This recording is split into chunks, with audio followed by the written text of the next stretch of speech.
Friends, કેમ છો બધા? માહિર્સ વેજ કિચનમાં તમારું સ્વાગત છે. ફ્રેન્ડ્સ, આજે હું તમારી જોડે શેર કરવા જઈ રહી છું બાફેલા બટેકાનું એક અલગ રીતનું શાક.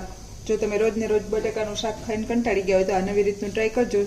ચોક્કસથી એનો ટેસ્ટ તમને ખૂબ જ ગમશે. તો એના માટે મેં અડધી ચમચી ધાણા, અડધી ચમચી મરી અને પોણી ચમચી જેટલું જીરું લીધું છે. 2 તીખા મરચાં, થોડું 10-12 કળી જેટલું લસણ અને અડધો ઇંચ જેટલું આદું લીધું છે. ધાણા ભાજી અને 2 બાફેલા બટેકા, બાકી રૂટીન મસાલા. સૌથી પહેલાં મિક્સી બાઉલમાં આપણે ધાણા, જીરું અને મરી એને લઈ લેશું અને અધકચરું પીસી લેશું.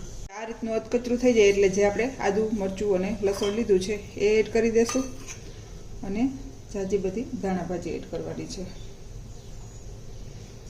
અને ફરી પાછું આપણે એને પીસી લેશું.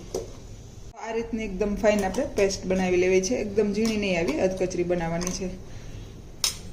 એક વાસણમાં મેં 2 ચમચી જેટલું તેલ લીધું છે અને તેલ ગરમ થાય એટલે એમાં આપણે રાઈ નાખશું.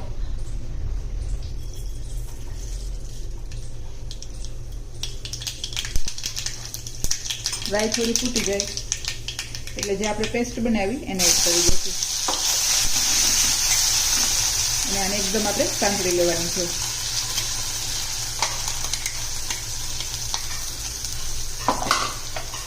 અને ફરી પાછું એને સરસ હલાવી લેવાનું છે. આ રીતે હલાવવાથી આદુ લસણની કચાશ છે એ દૂર થઈ જશે. અને ફરી પાછું આ રીતે તેલ છૂટું પડવા માંડે એટલે આપણે થોડી હિંગ એડ કરશું અને હિંગ આ સ્ટેજ ઉપર એડ કરવાની, જેથી કરીને એની સ્મેલ છે એકદમ સરસ શાકમાં આવશે. થોડી હળદર, થોડું લાલ મરચું પાવડર, થોડો ગરમ મસાલો અને બાફતી વખતે બટેકામાં મીઠું એડ કર્યું છે એટલે ઉપરના ભાગનું થોડું મીઠું એડ કરશું અને થોડું શેકેલા જીરાનો પાવડર. આમાં ધાણા અને જીરાનો ટેસ્ટ ખૂબ જ સરસ આવે છે એટલે બધું આપણે એડ કરવાનું છે. અને જે આપણે બાફેલા બટેકા લીધા એને પણ હવે એડ કરી દઈશું. આ રીતનું ડ્રાય સબ્જી બનશે. પણ જો એને તમે ભાત જોડે કે પરાઠા જોડે કે રોટલી જોડે કોઈ પણ જોડે સર્વ કરશો તો એ ખૂબ જ સરસ એવો સ્વાદ આપશે. તો આ રીતે સરસ હલાવી અને મિક્સ કરી લેવાની છે.